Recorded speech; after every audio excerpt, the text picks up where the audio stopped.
Here's Hoyt Wilhelm's jersey, Mr. Knuckleball. Played for like 20 years. I think he's the only player, if I remember right, he's the only player in his first at bat to hit a Grand Slam home run as a pitcher. Say that one more time. Okay, he was. And who is this guy? Hoyt Wilhelm. He was a knuckleballer. He played for 20 plus years with a bunch of different teams, and I do believe he was the first and only player to hit a Grand Slam in his first at bat ever as a pitcher. And he was. That's a nice feat to have. Yeah. Here's the Milwaukee, in your belt. Here's the Milwaukee Brewers. I'm sorry, Braves. You know what the funny thing is? They weren't the Milwaukee Braves. They were the Boston Braves. And weirdly enough, Babe Ruth went back to play with them at the end of his career. So he went back to Boston, on the National League side this time. And see, there's the Braves. That's Warren Spahn. I know him anyway. He would bend that far down with the ball, come back around. He's a lefty. He was one of the best pitchers. I think he won 300 games. He's the winningest lefty of all time, I believe. And they were great. And then, of course, there's Henry Aaron as a kid with the old Milwaukee. They moved to Milwaukee in the 50s, and he joined them in, I think, 1954, something like that. And the rest is history with him. He was amazing. You know, he's the all-time. Here's Spawn. Here's his jersey. It's a tomahawk. I like that. The hat. I'm sorry, the glove. And the plaques. Oh, wait. This plaque. Edwin L. Matthews, better known as Eddie Matthews. He was a lefty batter. He was a power hitter. He was one of the greatest players of all time. And he was a heck of a tough guy to get out. He deserves to be here with these Braves. He's a little forgotten, but not by me, because I know how great he was. Even in my video games, he hit home runs every time he came up. Here's Willie in the second decade. I believe it's the 60s. He hit 52 home runs in 1965. Is that right? I believe that's right. And that held for a long time. Of course, he ended up with 660 homers, which is correct. The last one he hit is in New York Met in 1973. He had to go to the World Series. They should have won it. The Mets. He would have got another World Series with the Mets. They lost in Game 7. He attested his life and his strength with eating steak, like lean meat. Kept him lean. He was a power guy. He was an amazing player. He was born in 1931. He was on deck when Bobby Thompson hit the home run. He was 0 for 16 in the major leagues. He was a rookie, and he was asked after, he goes, what did you? He goes, I just wish that I was glad that Bobby did it, hit the home run, and then the playoffs against the Dodgers, because I didn't want to come up. I was scared to death. I was only 20 years old. He was scared to death, but that didn't last long. He got used to it. That's one there, show with the high leg kick. He actually would take ice. Imagine my speaker would hit my nose when I was throwing the ball. He had such a high leg kick. That's what he would do. And he was a great pitcher. Great pitcher. And stretch really to cover. You know, like I told you before, and here's a little debate about it. He's in, right? He's here today. He got in. He was a great player with the Giants and the Cardinals, and he played on those 60s teams when I was extremely small. But when Covey used to come to bat, the Met announcers would say, when he swings, even if he misses, the wind changes direction. That's a great, strong Central South America. Oh, we got the Caribbean and Central South America? Yes. These are what we're coming in this section.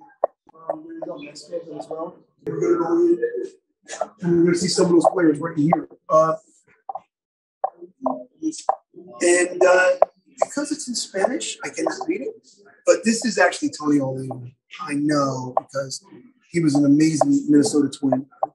And these guys, I was not born yet. But so the Caribbean Islanders and South Americans, Central Americans played in the Negro League. Yes. And if you want to pan right here, okay, we're going to say Rock Carew. I think he won the batting title like 10 years in a row or 7 years in a row, something like that. Edgar Renteria.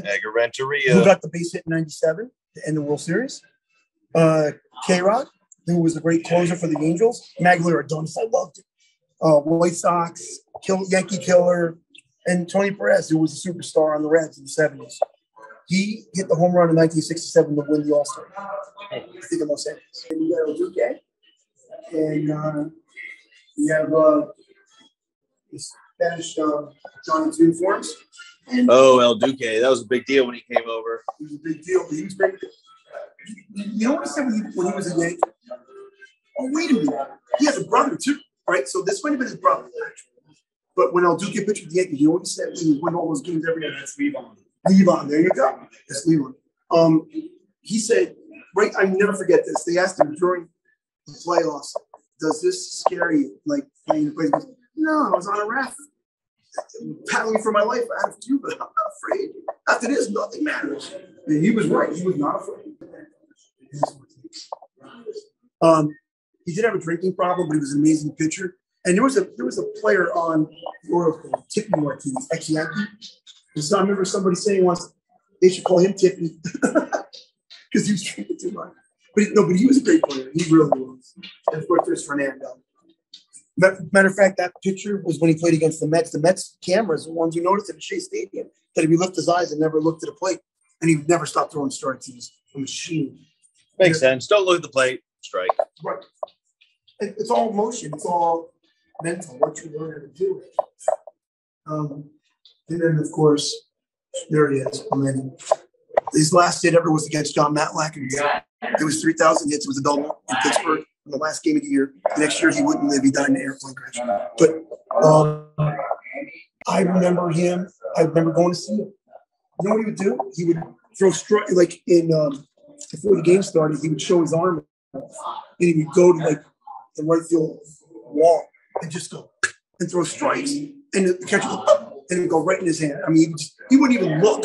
He would just go, and he was such a great player. He was on the championship in 1960 when the Yankees lost to the Pirates with Bill Mazeroski, and he was on the 71 team that beat the Orioles. Minnie Minosa? Is that what you said? Mm-hmm. Yeah, he was one of the smallest guys. That he used to walk a lot because he was so small. But all these guys were great players, and I'm glad they gave him a ring. And apparently, even way back, there you go. I mean, Manny Ramirez is one of the best Spanish players I've ever seen. 1860. There you go. Autograph jersey. I met him actually, and I got a ball signed by him. He was a great player. With the cards, he was great. Oh God, yeah. Oh boy, he was a great player. And he is losing his eyesight, and he wasn't even that. He was still hitting the ball. That's how great he was. And the Yankees hated him because they could never get him out. Couldn't get him. Nope. And here's Cabrera said, yeah. I'll tell you what, the Dominicans, they love their David Ortiz.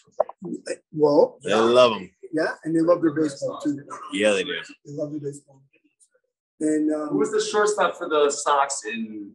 Oh, that was no. Who's the shortstop for the Sox in 2004? Shortstop for the Red Sox. Yes, I do. I know him. No Mark Garcia-Parra, right? No. He was gone the year before. He was gone. He was gone. Who did they have? That's what I'm saying. It's Orlando Cabrera, isn't it? No. Who was the shortstop? That's what I'm saying. That's him. It's a mystery. Oh, but that's the Orioles, you said. No, he's got Orioles on that picture. Yes, in that picture. But you're saying he was on the 04. I believe he made. I mean, I don't know. Come on, now. It's a magical mystery tour. We'll never know. Here's the Dodgers. Here's Walter Rossi. 23 years, 1 year contract. He never signed for a second year. And you only just go to him, just want to manage. Oh, yeah, okay, I'll go another year. He did it for 23. I think until 1976, I believe. Of course, you see his Colfax's jersey and gloves. And there's a 58 and 2/3 that he did in the, I think in 1960. Don Dry's, I'm sorry, 1968. But he pitched 58 and 2/3, which was broken. I think it was broken by Oral Hershiser. So there's Lou Brock's jersey. Tim McCarver is one of my favorites. I love him. I met him. I got his autograph, and he was a super nice guy. Here are the boys from the Baltimore Orioles.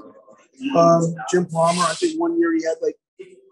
Oh, you said this team was tremendous. Yes. Like he had like 40 complete games in 1 year, or maybe even more. 45, 46.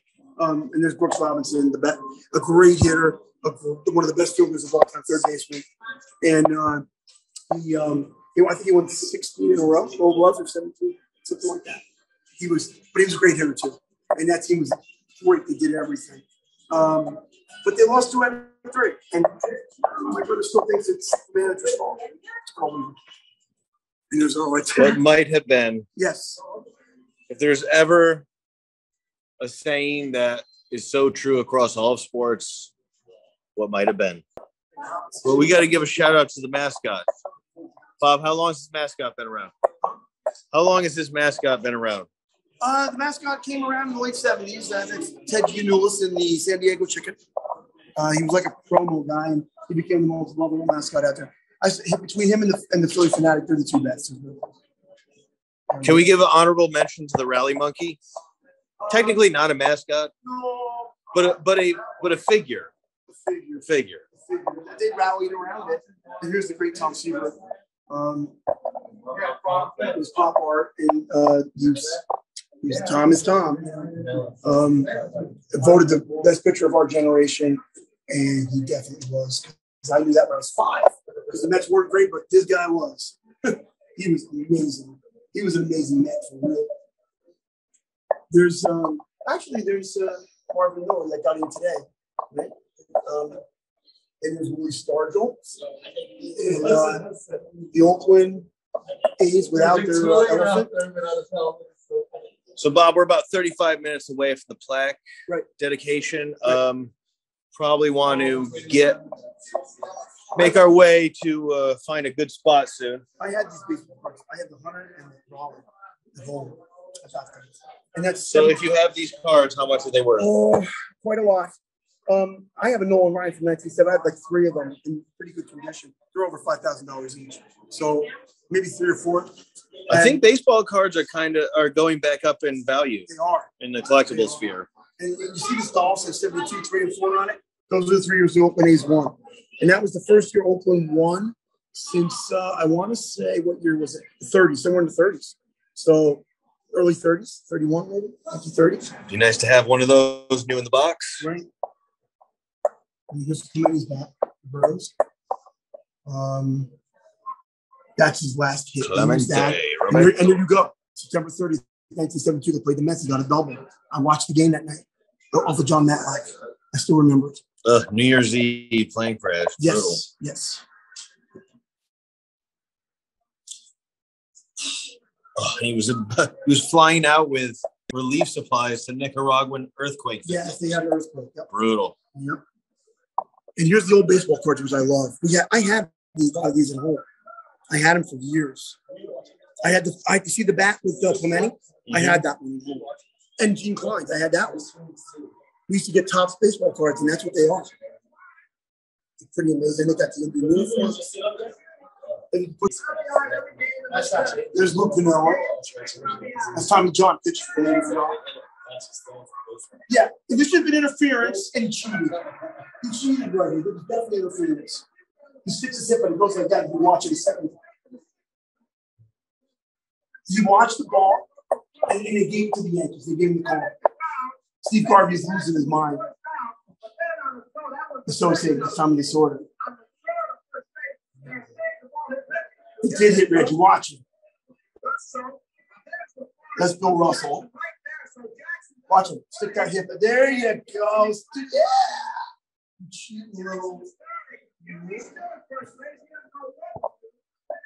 And the Yankees get the call, folks. They get the call. That's what they should. George Rex jersey. And this is the crazy night in Community Park. Bill Veck had a disco night, and like it didn't go good, and they started breaking records on the field, and the thinker did like a riot. But that was the helmet protector. But that's the old Chicago jersey. And what we got here? We have this is the from 1903. Red Sox. The Bronx there was done by Sparky Lyle, a pitcher on it, about how crazy the clubhouse was and what Steinbrenner had to put up with. But they won. They won 2 years in a row. Unfortunately. Here's the Reds. There's Tony Perez, and there's the guy we met the other day, Pete Rose. Great guy. Had a lot of fun. And here's Sadahara O, actually. No, he was called the Henry Aaron of Japan. And who's this guy? he was a home run. What's his name? Sadahara O. He hit a lot of home runs, but we used to make fun of him because like, yeah, okay, I can too if you're playing in a little league park. Because Japan had really small parks. But he parked it a lot, though. I'll give him that. Oh, wait a minute. The bird is back. That's Mark Fidrich. He would talk to the baseball. He had an amazing season in 1976. He was crazy, but he went out and nobody could hit the man. For that 1 year, no team. I don't care who you were. You weren't hitting him. He would say, go over the plate. He would look at the baseball. No, go over the plate like you're supposed to and be a nice strike so they don't get you. I mean, and he used to drive. He was a gimmick, but for that 1 or 2 years, he was a great pitcher. He was just an amazing pitcher. Just didn't last very long, you know. But he really, a lot of people in baseball loved it. He was an interesting character. That's for sure. Bird's the word. Bird's the word. This is. I want to say this is the '70s Milwaukee Brewers. That's got to be Rolling Fingers pitched there for a while. I want to say it was him after the Oakland A's. He was a great closer. He beat my Mets in '73. I still haven't forgiven him. But I got to tell you, thank God I'm a Boston Celtics. Because the Yankees have destroyed my life. The Celtics succeeded. Yes. So you have some, yeah. Now, if I didn't think I like the Mets, but you know, for years I used to like the Kansas City Chiefs and Buffalo Bills. Now they're finally good though. Yeah. They finally won. Of course I got to be good at the same time. Yeah. Which I don't want. Yeah. You know what I'm saying? Yeah. But that's just nothing to be perfect. Yeah. I like the Bruins. Until 2011, they didn't win since 1971. Yeah. So thank God for the Boston Celtics. Yeah, because they kept it going. They did. Yeah. They actually did something the Yankees never did. They won 8 years in a row. They won every year in the decade of the 60s, but won. Yep. That's right. They won 11 and 13 years. LeBron thinks he's great with his score ranks. Gee, LeBron, you're 7 short. Come back to me when you get there. You ain't that great. Exactly. You ain't that great. You know, you're in love with yourself. You know. Okay, what else we got? LeBron, you're welcome on the show anytime. Yes, yeah. Yes, that's our show. Oh, really? Yes, we are. Sports show Bob Spino. Yes. We have Hall of Fame guests. Yes, we do. Yes, we do. We already have Mike Soshan. And Mike Soshan right before the Olympics. Here's my point. Watch what I described. It's all your Yankee fans to watch you after all the years of torture. You did. Yes. But let's see. We have the Houston Astros beating the Giants. That's Jack Clark, actually. They clinched it. And that's Jerry Poole. I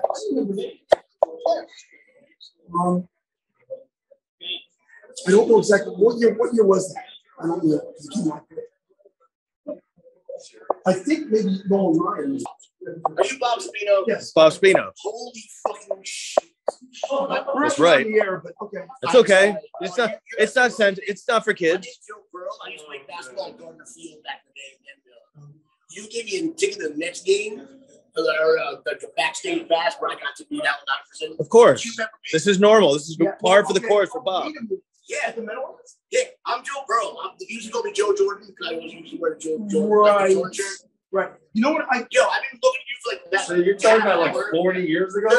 30 years. I was actually at the game when Jordan. That's a common story with Bob. I was at the game when Jordan got crossed up by Iverson in Philadelphia. Dude. I was sitting right down front. A friend of mine gave me the ticket. All right, I'm gonna let you get back to your show. Yes. No. Oh, you're part of the show now. You're part of the show.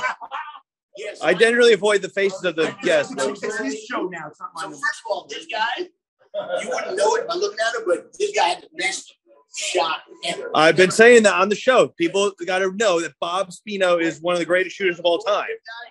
You don't miss. Don't play horse against him. No. No. Don't be playing no horse. No, Rob. This is incredible. He was playing when I really played. When you could move. Every day. Well, yeah. Yeah, when you were moving. It wasn't just about playing horse, but playing anything. Yeah. No. You just didn't want to do it. Like, I you got the still ball, and you're just like, boom. Not money. I know it. Look, money. I never missed shot. You just hit everything. And Well, you know what? When I took you to Yo, the game, my mind is blown right now, man. That's awesome. When I took you to the game, Oh, no. I went with my buddy. but then you were with somebody else, and you had the back, backstage, like the back. I get him. Jackie. So you what? You met Allen Iverson? You had, I met Allen Iverson and Method Man that night. Yep. Bob Spino. This is incredible. You know what's funny about that? Alan came out, and his mother was me, and it was a million little kids, and he was going to walk past, and his mother went, "Allen Iverson, you're not leaving until everybody has an autograph." And sure as hell, he was one of the kids, and that is correct. I used to get past the dinner for 20 years. I tell you, I was friends with him. I used to practice. Yeah. You don't know. You like my mind blown right now. You don't know. I used to hang out Jackie was on the Bulls when they won the 72. I used to hang out with Michael Jordan and these guys. Oh yeah. I used to get passes for everybody. I always would treat kids good. You know, and they always remember. So what I didn't know back then is you know so much about baseball too. I thought you were talking we're about 5 hours in on the Bob Spino baseball historical tour. 30 years later. No, it's my first. I literally just found this out 2 days. Yeah. I first heard you talking over there. I was like, and I looked, I was like, that can't be. It's Bob. So this, like, when you saw me, and gave me those back passes, and that one I didn't see was 5 years. I heard high school that one. Right. And then I read it. That's where we got 700. And here we are 30 years later. Wow. That was great. And it was at the Meadowlands, right? Right? Yeah, those are six or next game. Oh, every night I used to pass. He was Mr. Meadowlands. You know what? We didn't need to. That's what I used to go all over. Nobody would ever. And I would just go, oh, okay. That night, what did I see? Is that what I did? Yeah, because I think it was like, you were with somebody and they couldn't stand or something. Whatever happened. Oh, Me and my buddy were like, with my buddy. right. And you're like, hey, so I have these passes and I can't use them because we have to leave. You want it? And I go, Is that what I did? literally, that's what you did. And you grabbed it. And you went in. Oh, I went in and I there. Allen Iverson, Method Man. I got this picture at Sports Illustrated with strikeouts and Iverson in it. I got to pull the sign. There you have it, folks. Bob tells you these stories. They happen. You heard it here, right here. I used to go to every game and give away free tickets every night. Yeah. You know what I'm saying? So I didn't remember giving you those tickets, but I'm glad you let out. Well, that's definitely a good sign for us, Bob. Well, you impacted me mentally because I will tell you this. I spoke to free ticket capacity players and all that. And I tell people, go with me. The people that don't want to go are the ones that lose out. yeah. So I'm glad you had the courage to go. Go with it. Go with him. If Bob Spino says we're going to the game, you go to the game, and then you meet the players, and you have the best time of your life. I had a friend in high school, and this is what he did. Well, he was in high school. I wasn't. This is like 10 years ago. He was a net fan, and he came up to me and went, "Is it true?" It's not true. He goes, "Do you really know the players?" I went, he goes, I took him to the last Meadowlands game ever with his friend. Right. And the announcer 2 minutes ago goes, 2 minutes in this arena. Right. Starting to crack. Yeah. And I gave him passes to sit behind Larry Brown and met all the players after the game.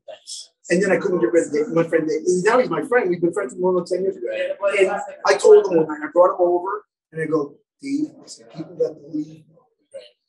And he goes, so there was this kid when he started working at Best Buy, he was named Ivan. And I never believed him. And he goes, I go, Dave, I have tickets for the game tonight. You want to go? He goes, no, call Ivan. So he calls Ivan. He goes, Ivan, what you doing? He goes, stop it now. He goes, you go with him? You listen to him? You do what he... And I took him to the game. He ended up meeting Giannis because I know somebody works for the Milwaukee Bucks. And that's one thing I said. And he went, I didn't know him. Now I do. He met them all. He goes, it was amazing what you did. And because Dave told me, he goes, you won't get it. You don't understand. This is all real. And usually it's girls that don't want to go because they get scared, which is incredibly dumb. You know, it's incredibly dumb. They don't realize. A girl was going to come here. I was going to give her extra pass for the Hall of Fame. She loved Peter, and all of a sudden she stopped. That was the dumbest thing she could have done.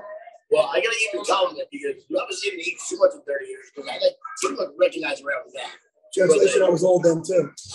He's always been old. Oh, no. Even when I was young. No. Give the show, like, subscribe, and all that good stuff. And Spread the word. It's new.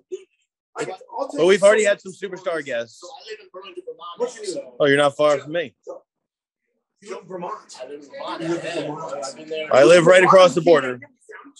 Well, it's not that bad. Why my mind is blown right now. Right. This is the whole big picture. I moved to Burlington, Vermont 23 years ago, and I'm here to see Jeter. Well, I had the free And you're tickets. running into Bob.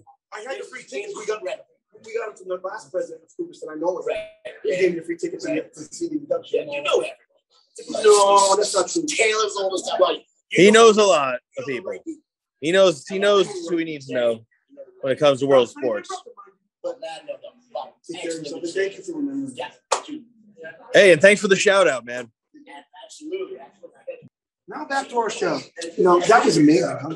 Well, that's how it goes. That's the life of Bob. He's forgotten more stories than he's been through. I don't remember every single thing I've done. I've done so much I don't remember. The kids remember. He was a kid.